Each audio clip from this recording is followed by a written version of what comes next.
This conference will now be recorded. All right, we will call the zoning board meeting for June 18th of 2024 to order at 6 o'clock on the dot. We have 24-01 continued as the first one on the agenda, Pat, and you wanted to talk about that. Mr. Chairman, I attended a zoning course the other day, and Attorney Cowell had mentioned that if there was more than 3 continuance, you should ask the applicant to go back to square one and resubmit the application for a number of different reasons. Number one, that you're losing out the applicant. It's a waste of time continuing. You're setting it up. We didn't know until yesterday that he was coming, so we do all of the administrative duties that we have to do to prepare, and so on and so forth. So to go back and resubmit everything, he's not ready.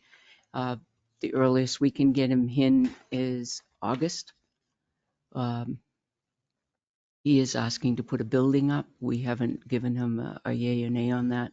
He has to go through the process with the application, but so that it's entirely up to the zoning board on the decision to continue it or not. I just wanted to bring up that information. Do we have the ability to drop a case without making a ruling on it? According to the New Hampshire Under that Municipal, yes, you Okay. do. I mean, I don't know how you all feel I would just as soon see the gentleman reapply. with you. Yeah, I don't know. We need to make a motion to drop the case. I guess this is just our first time doing I think that. you So asked the applicant to just reapply, not to drop it, but to just reapply at this point because When he's ready. not when he's ready. So we just ask him to do that To through reapply you. when he's ready. We have to make That's a my motion for that? understanding, correct. Probably. Anyone want to? Sure, I'll move that we ask the applicant to reapply when he's ready. All right, a motion to ask the applicant for case 24-01 to come back and reapply once he's sorted out his site plans and ideas. Has been made. Is it seconded? I second. Any further discussion on it? All right, seeing none, we'll vote. Those in favor, vote aye. Aye. It's unanimous. If you could, 4-0. 4-0. Ask him to reapply. Okay. Okay, case 24-08, Winnisquam Boats LLC. Evening.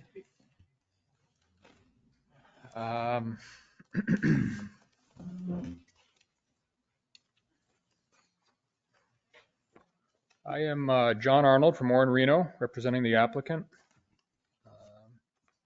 Ed Crawford is the owner here tonight, and Cindy Terrio is the engineer is here as well. You guys picked the wrong case for a site walk tonight. You could have been out on the lake. If only the owner of the marina had offered that. I guess Pat didn't relay that message to you guys. If you bear with me just one sec, I want to pull some stuff up on the screen to help explain what we're doing.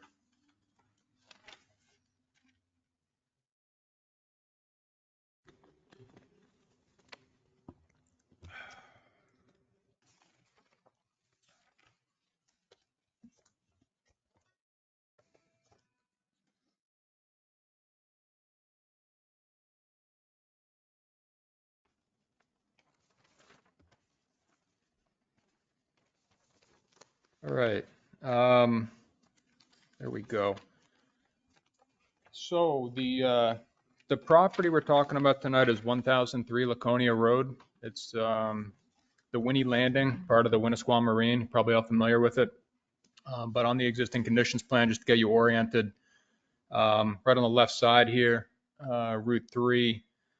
This is the property outlined right here, lake on the right side. These are all the boat slips. And the current layout is shown on this plan. This is existing conditions. So this larger building down here is the existing sales and service building. And then there are 3 buildings along this top side, the right side of the property, combination of service, detailing, and boat storage in those buildings. You have these buildings, you can see they were built right around 1970. And each one of them is really pretty close to the side lot line. So if we start with the main building right here, building C, that has a setback of about 3 feet, about 4 feet to this side lot line right here. And then up on the other side of the property, these range. The front building closest to the street has the biggest setback. That's about 9 feet from the side lot line.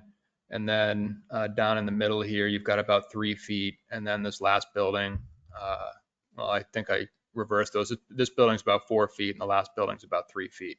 So the existing setbacks range anywhere from about 3 feet to 9 feet from the side lot lines.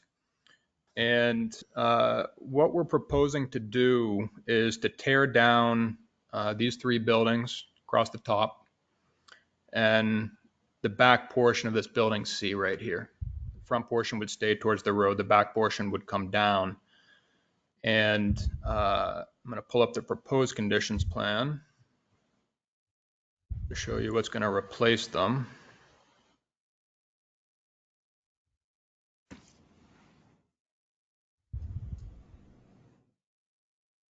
Okay, so just to orient you again, this right here, this is the front of building C, the main service and sales building up towards the street.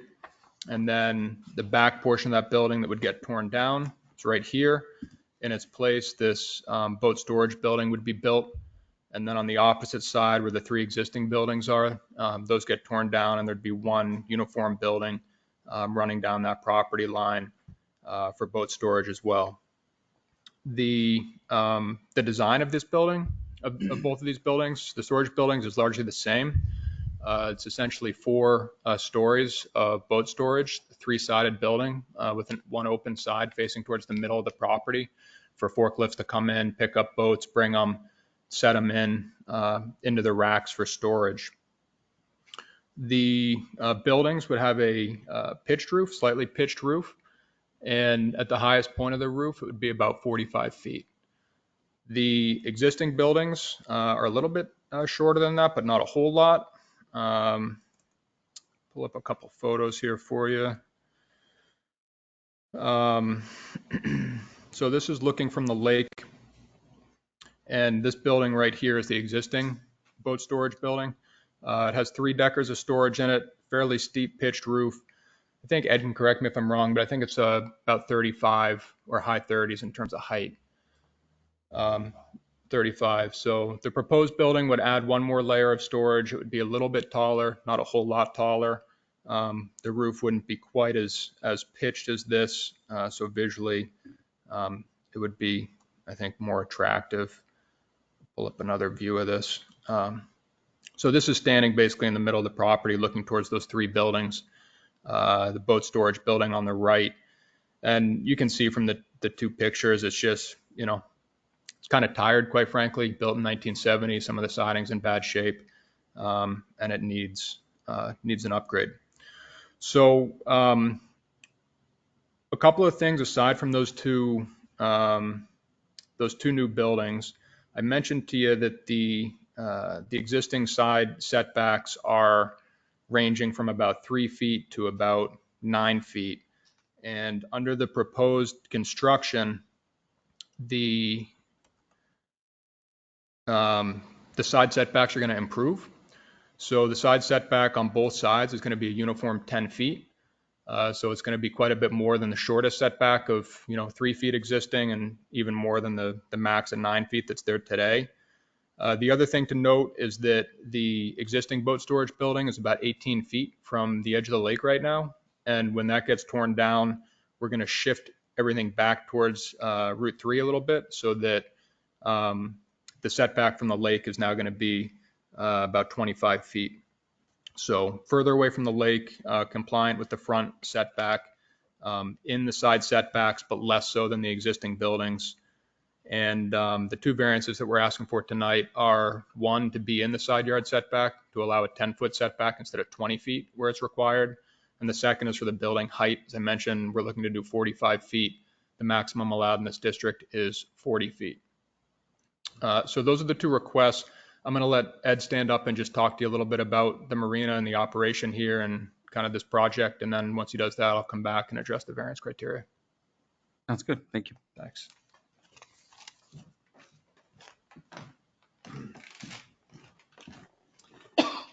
Thank you. So, Winnisquam Marine, for those of you who don't know, I started in 1977. It's a family operation. Both of my kids and my wife are there pretty much every day. And we bought this property. We've been over on the Belmont side again since 77. Over here, we bought this in 2012 from Jim Aberg. It was pretty much a wreck when I bought it, and we've fixed up, not all at once, but as the years have gone by, we've been fixing it up to make it more appealing to everybody. The dock system that is out front of this, we did over this winter. We went with Paul Goodwin of Watermark Construction. He did all the permitting. And so the docks are all new because the docks had reached the end of their useful life. The wood was shot. So that's all done. There is a forklift ramp here that was constructed. That's right here. So that's already in place. The previous ramp was a mess. There was some erosion and everything. That's all been taken care of. That's all nice green space now. The plan is to, boats have gotten bigger over the years, and the building that was here, building F, was no longer wide enough or tall enough. Boats are bigger now. Before, like our boat slips were designed for boats that were 6.5 and 7 feet wide. So the slips were 14 feet wide. Modern boats are 8.5, so you need at least 17 feet. It's better to have 20. So that's one of our hardships, is to get this facility back into shape so we can put modern boats here. There is a demand for it on the lake. Just down the ways from us, the preserve is doing a pretty nice construction there. And, some of those people are going to want, they're going to come up on the lake and they're going to like it and they're going to want a boat. And that's why we're doing this. There's going to be, I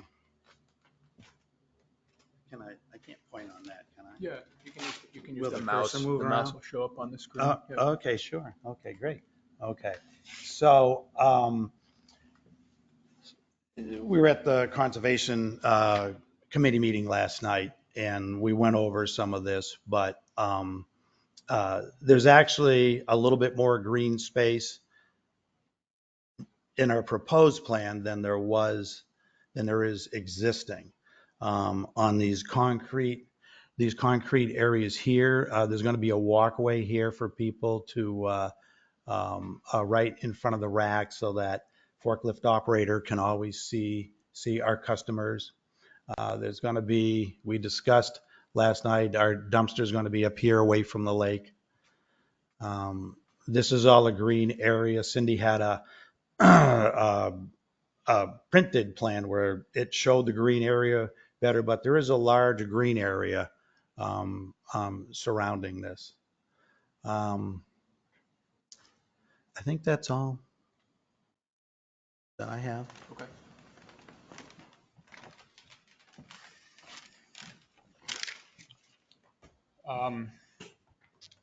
So in terms of the variance criteria, I've got got our application. It goes through everything in a lot of detail. I'm happy to read that if you want. I think that might be your practice, but I'm also happy just to give you a summary and touch on the high points, whatever your preference is. Everybody go to the summary. I'm fine with the summary. Yeah, I'm fine. Okay, great. All right, so on the public interest and the spirit of the ordinance, I'm going to talk about those two together because they're interrelated. The test, as you guys know, is whether the variances would alter the essential character of the locality or whether they threaten public safety, health, or welfare. And if we talk about the setbacks for a minute, allowing a 10-foot setback is not going to alter the essential character of the locality. It's going to improve existing conditions, provide more of a setback than has existed for the past 40, 50 years. And the other thing in terms of the character of the locality, see if I can pull up the GIS map. With a lot of these lakefront lots, they're relatively narrow to get frontage, but deep. And so the subject property is outlined in yellow right here. You can see the buildings pretty close to the lot lines. But in terms of the character of the locality, I mean, if you work your way up the edge of the lake, you can see that it's consistent basically all the way up. All these buildings are basically right on the side lot lines because they're old and narrow lots, and that's the way things were built. So allowing a 10-foot setback here will not alter the essential character of the locality. And in terms of the height, what we're asking for is 45 feet instead of 40 feet. And that's really a relatively minor difference. We have a email from the fire department, which I can pass around if you guys haven't seen it. I have it to actually read in the record after. So Okay. So yeah, the fire department doesn't have any safety concerns with the building height. So in that sense, there won't be any threat to the public safety, health, or welfare by going with that extra height. In terms of the substantial justice criteria, so this is the balancing test, whether granting the variances would cause any public harm that outweighs the benefit to the applicant. And here, I really don't think there is any public harm. I think you guys are familiar with the property. You saw some of the pictures I brought up. Allowing this redevelopment is really going to beautify the property. It's going to make it a lot more attractive, and it's going to provide a better service to the public in terms of modern boat storage and service. And the deviations, again, into the setback and the height are really relatively minor. So I don't see any public harm from the variances, but the benefit to the applicant is substantial for, the main reason that you heard from Ed. The buildings that are there have become outdated and they don't really suit the boating industry as it's evolved to fit the size of today's boats. So it's a good business, it's a viable business. But the benefit to the applicant is substantial because these upgrades are needed to, stay competitive and keep on providing a good service. In terms of property values, we believe that these improvements are going to enhance the property quite a bit. They're going to clean up some buildings that have become, run down and make things more attractive. So we think that there will be a positive impact in that sense and certainly won't diminish any surrounding property values. And on the hardship criteria, there's a few ways the property is unique. You can see on the GIS map here, it's a relatively large lot compared to those that are around it. And it has this existing marina building on it. The existing buildings are non-conforming. As I mentioned, they're further into the setbacks than what we're looking to do now. And this business has existed on the property for decades. And over the years, as I mentioned a minute ago, the market and the industry has evolved so that, the existing buildings are not adequate any longer to serve today's needs. So the purpose of the setback, again, when you're looking at the substantial relationship between the public purpose of the ordinance and the application of this property, the purpose of the setback requirement is obviously to make sure there's adequate separation between development on adjacent lots and enough separation so everything's not right on top of each other. But here, as I said, since we're increasing the setbacks over what's existing and the setbacks that we're providing are consistent with the other lots you can see on the GIS, kind of working your way up Route 3. I don't believe there's any substantial relationship between, strict application of those to this particular property. The constraint that we have in terms of setbacks is that the lot being as narrow as it is, there's not really any ability to bring either one of these buildings closer towards the center of the lot and still leave enough room between the two of them for a forklift to operate and maneuver boats in and out of the storage bays. So they've been pulled towards the center of the property as much as they can to allow still that, that safe access and maneuverability and maximize the setbacks on either side. And on the height issue, as I mentioned, the fire department doesn't have any safety concerns. I think the primary justification behind the height limitation is largely aesthetic here. I don't think it's a safety issue because the town does allow taller than 40 feet in other zoning districts, and the fire department has the capability to get to taller buildings. But here, going 45 feet versus 40 feet, it's really a pretty minor deviation. And I think from the street, when you're passing, to the naked eye, it's going to be very hard to know that you're looking at a 45-foot building instead of a 40-foot tall building. And the other thing is that these buildings, the way they're oriented, it's really in the narrow side of the building is what's facing the street. So as you're passing the street, you're really going to see a relatively small mass of that extra height, as opposed to if the building were oriented, the other direction, taking up the whole streetscape, it would be, more imposing, and the height, I think, may have a different type of impact.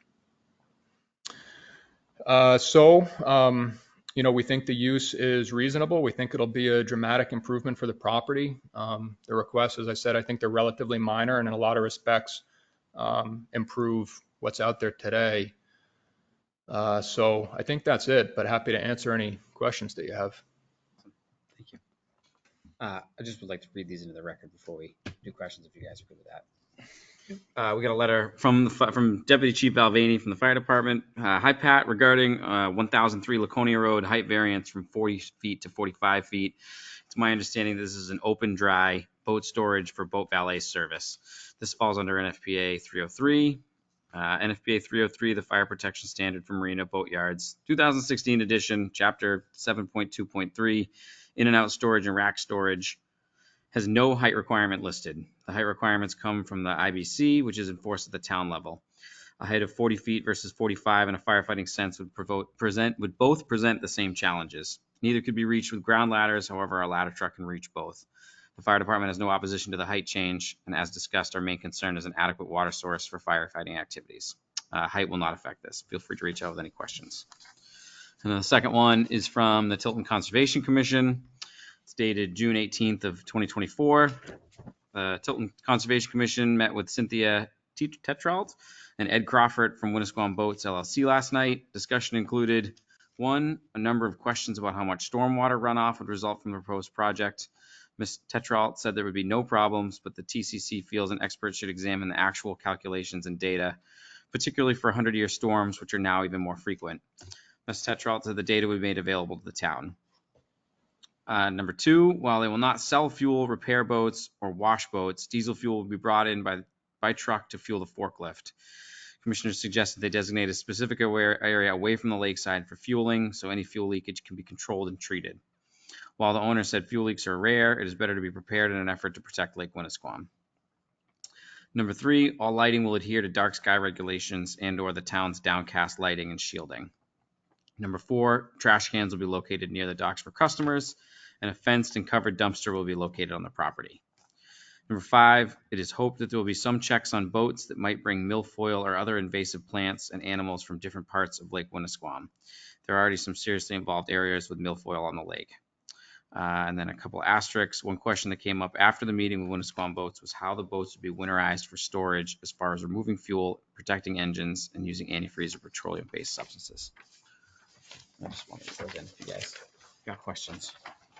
And Mr. Chairman, I have 2 other emails that sound like they may have not made it to you yet. Can I come pass them out? Yeah, please. They're, one from Keith Butter, one on each side of the property. Okay. This is from Steve Chasey. Am I saying that right? Chase, okay. Good afternoon. In reference to the site plan review scheduled for tonight, Tuesday, 6/18/2024 for Winnie Landing, 1003 Laconia Road, Tilton, New Hampshire, map U1, lot 13, new construction. I, Stephen Chase, president of Shady Grove Association and a butter at 997 Laconia Road, Tilton, New Hampshire, have no opposition to Wilcox and Barton Site Plan Z1.0 dated 5/3/24. Respectfully, Stephen Chase. And the second one is from Craig Weisman. Dear Julie, please share this email at your meeting tonight. We have reviewed the plans for your property, boat storage, etc. Just to the south of ours, 1007 Laconia Road. We have no issues with your plans whatsoever. Our recommendations to the town of Tilton is to approve your plan as written. For the record, Winnisquam Marine has been an excellent neighbor. I believe if there are any issues during or after construction, we have no concerns that they will make it right. Please feel free to contact me directly if anyone has any questions. Warmest regards, Craig Weisman, President of Sailview Incorporated. Thank you. I have one question. About how many boats will that store? So during the. Yeah. So during the winter, 124. Okay. Okay. But during the summer, the bottom level of this is designed for parking. Okay. And we made the bays 10 feet wide, which wastes a lot of space to put boats. Yeah. But it was the right way of doing it. Right. But Okay. that was one of my questions is where is Yes. everybody going to park that's Yeah. going to come to this to get their boat in the lake? So there's 31 permanent parking spots during the summer. Okay. And it would be very odd to need more than that for the amount of boats that are there. Okay. And You're valeting like 30 boats. no, it'll be valeting more like, so 31, it'll be more like 90 boats. Okay. Okay. Because the bottom level, so 124. So, I wanted to mention really quick on the lighting, if that's a concern. All the lighting is going to be inside here on both sides. As it is now, of course, the buildings are much smaller and over here. So, and it's all the dark sky so that there's not going to be, we made sure our neighbors, this isn't a brightly lit commercial structure. It's a family, mostly weekend spot. Yeah. Any other All right. questions? No, that was my concern was parking Where people spaces. park. I was like, where are these people going to park? Where, yeah. Are you removed? So you were talking about service. Are you not doing service there now? No. Okay. No. There's a detail shop. There's a detail shop there. Here. Yeah.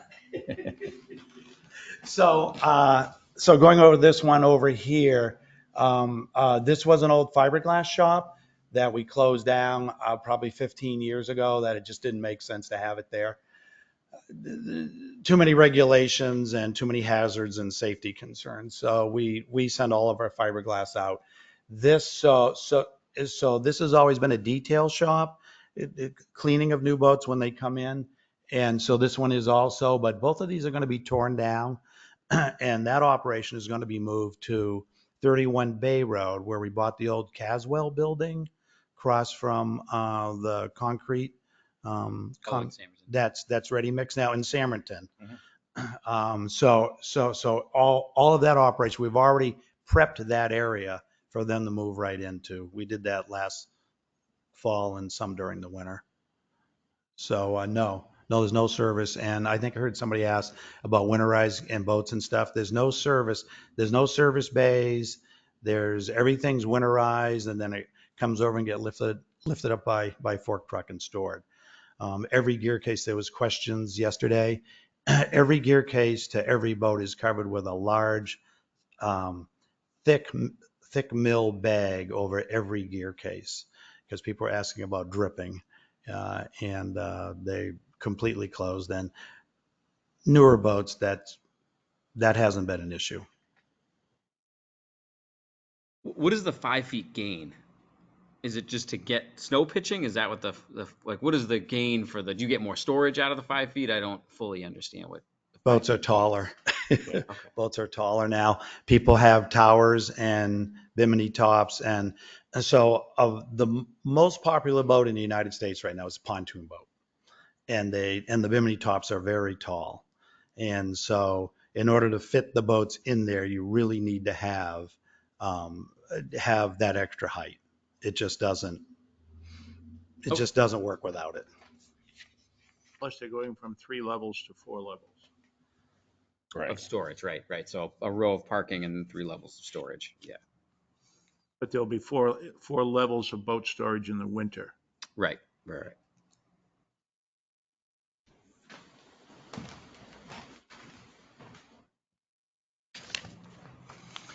So you were saying the walking path is right along that building? It is, because that way the forklift operator can see. So what, when they're in, See everybody. okay, so when they're in the building. Designated, it'll be painted, and that's where they walk along. Got it. Okay. That's common at other structures like this around them. Okay. What is the floor going to be inside of the storage units? Concrete, 6 inches thick. No drains or anything? No. No.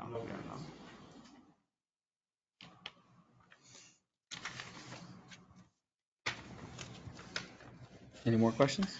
No? Nope. Any public comment?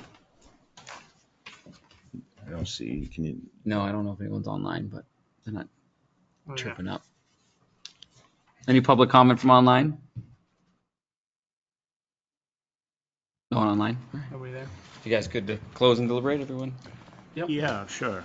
Okay. We'll close public comment and go to deliberation.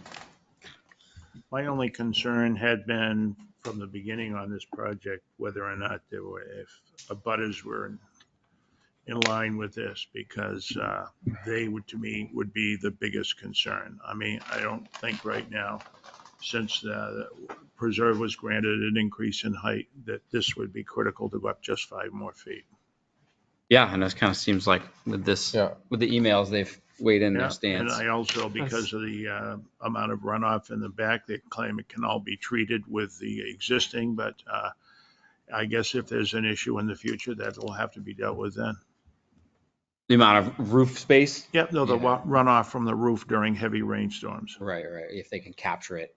Yeah, without it going onto the abutting property. Right.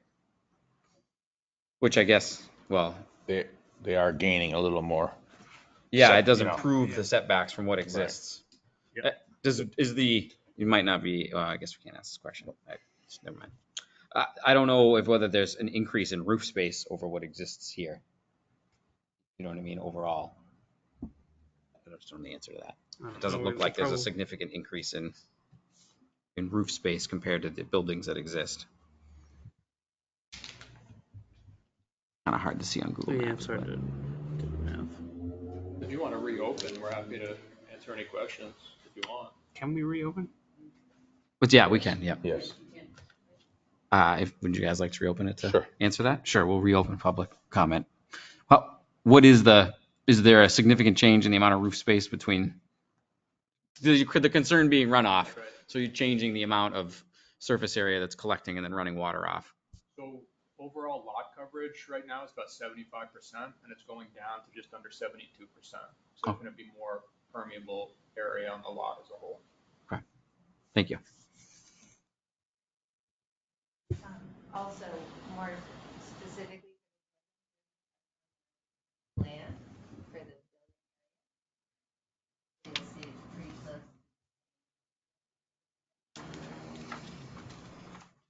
close. Building areas, existing area, 12,012 feet, proposed 12,042 feet.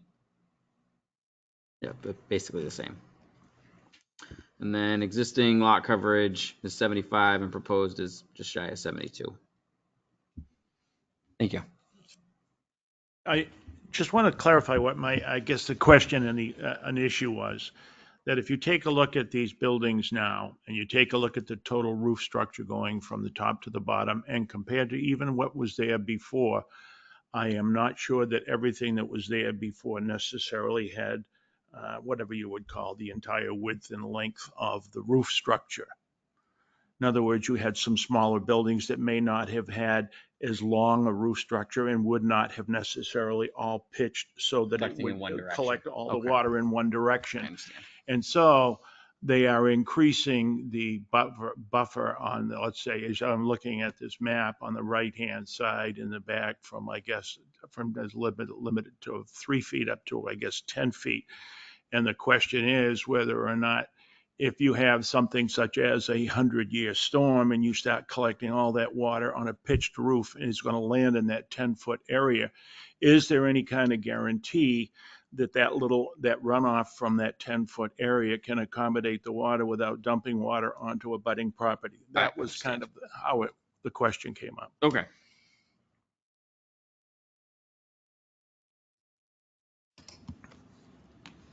Are there any plans for gutters on those buildings, or is that the kind of thing that would mitigate that? I don't.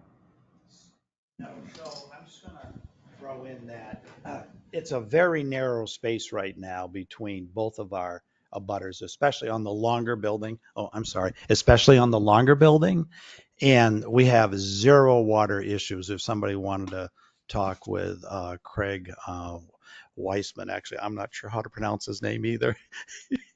But he's been a great neighbor, and we work back and forth.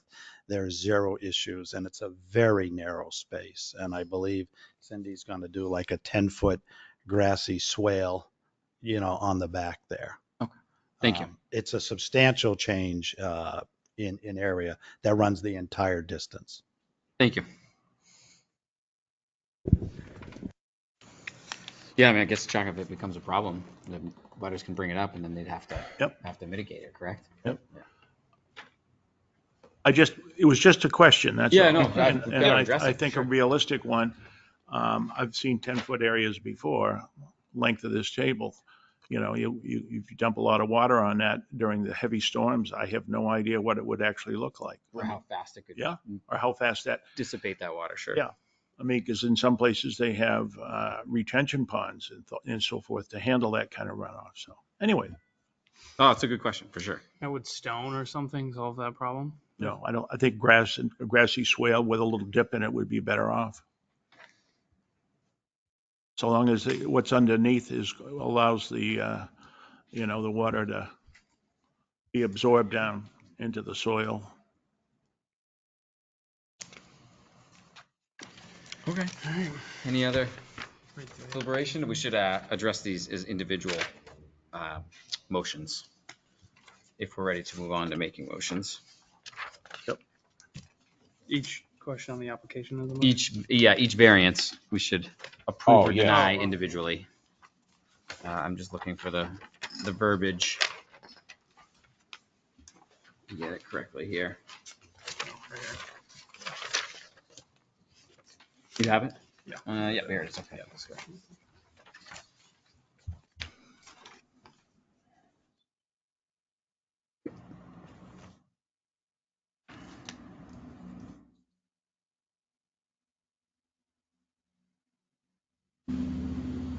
Would it be just as easy to go ahead and deal with just the setback issue and then go right on to That's what I was thinking. Yes. Just start one at a time. Yes. Yeah, just start with the setback. Yep.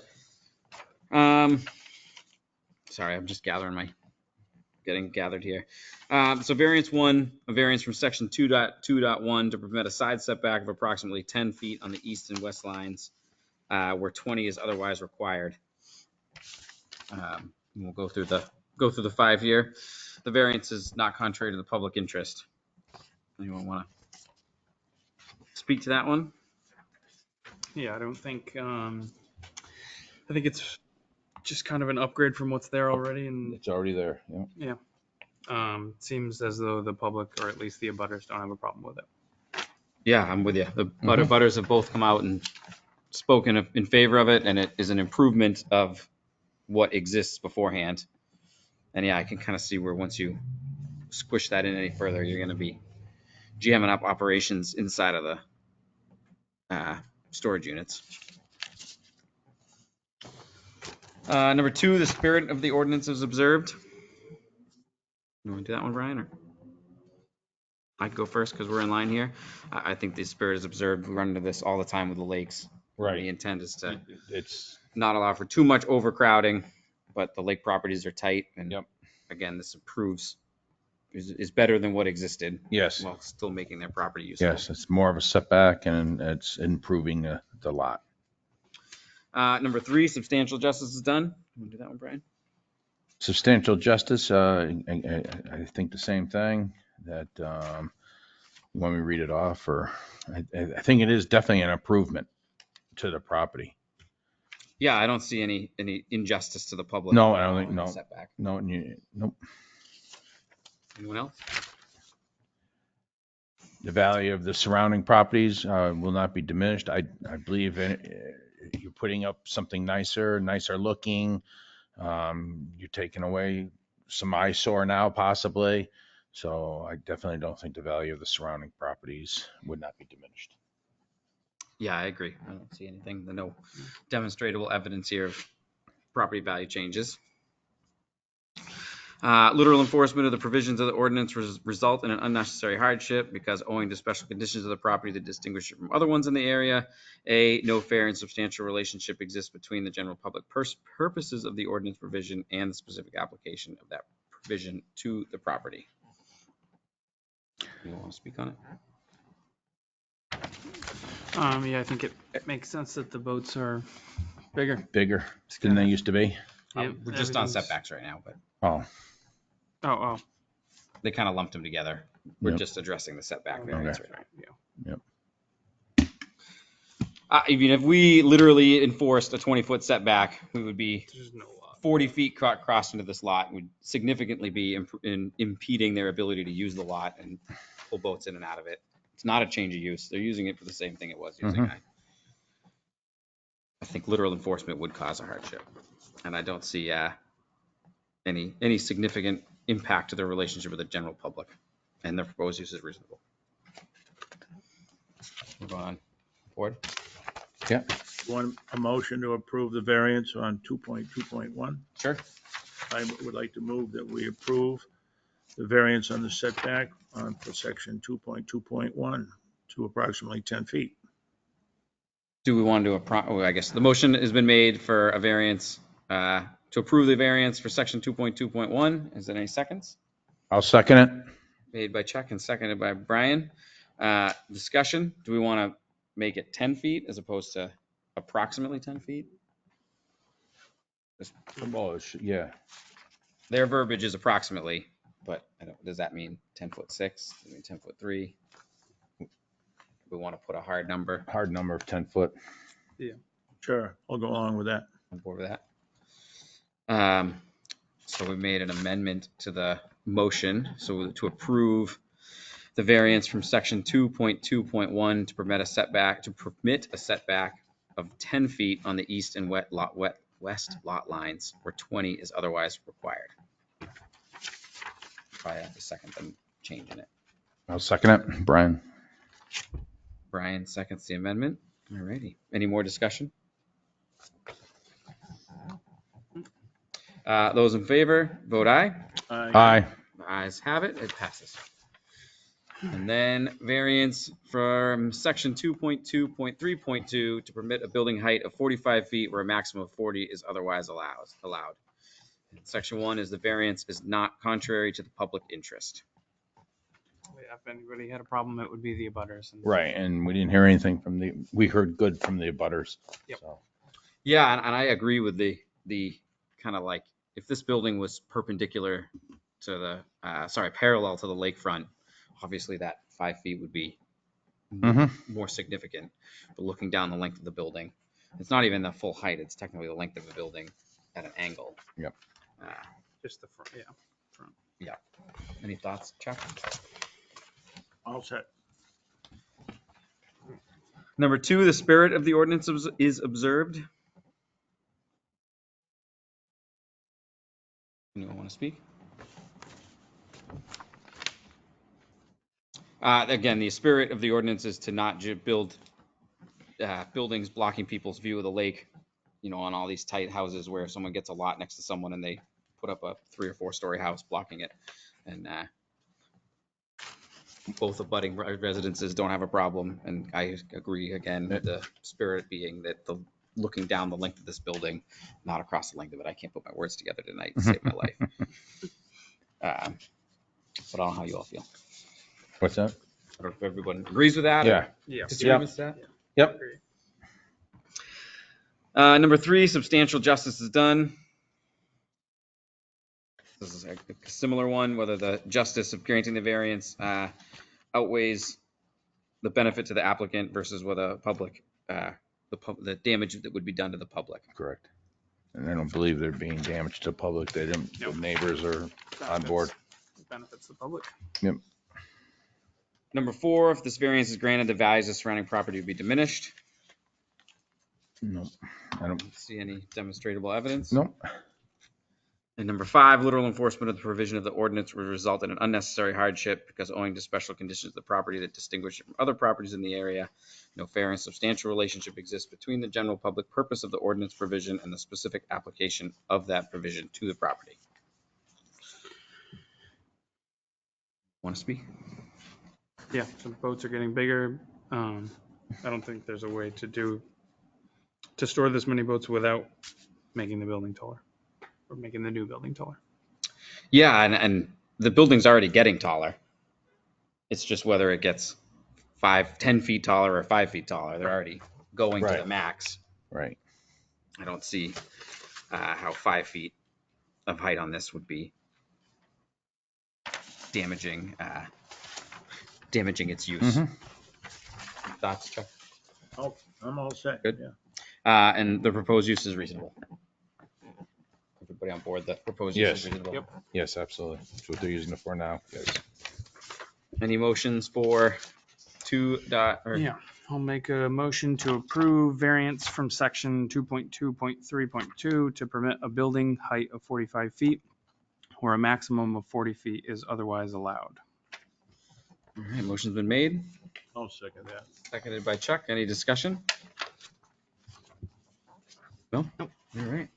All those in favor of approving the variance for ZB case 24-08 of a section 2.2.3.2 to permit a building height of 45 where a maximum of 40 is otherwise allowed, vote aye. Aye. The ayes have it. It passes. Thank you for coming in.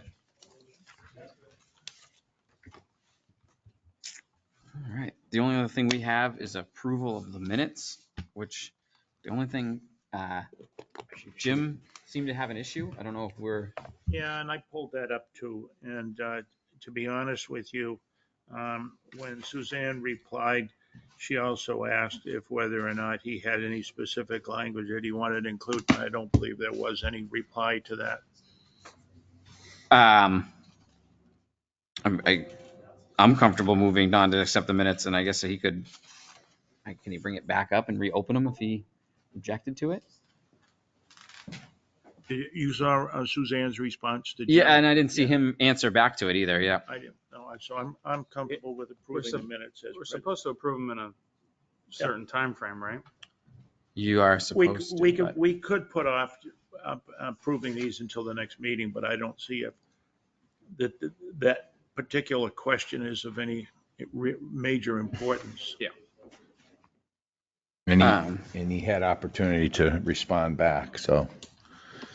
Yeah, she does say, hello, James. Once the minutes are sent to the board members for review, I'm unable to correct them until I get official notification during a meeting. If this is something you'd like to have corrected, please bring it up during the minutes review in the meeting, and I'll be happy to correct it for you. So she kind of directs him to wait till the meeting. We could push it. Doesn't matter. All right. Is there a problem pushing it off to the next meeting? There's no problem whatsoever. You can continue it. Yes, absolutely. Okay, we'll give him a Yep. chance to Right. make his case. Matt, if you could give me the copy of the 2 emails that Yes, he gave you for the records. Okay, just hold on to them. Yep. Okay, well then I'll make a motion to continue May 21st's meeting minutes till next month, till James has a chance to So review. moved. All right. Second. Yep. Made and seconded. Those in favor? All right.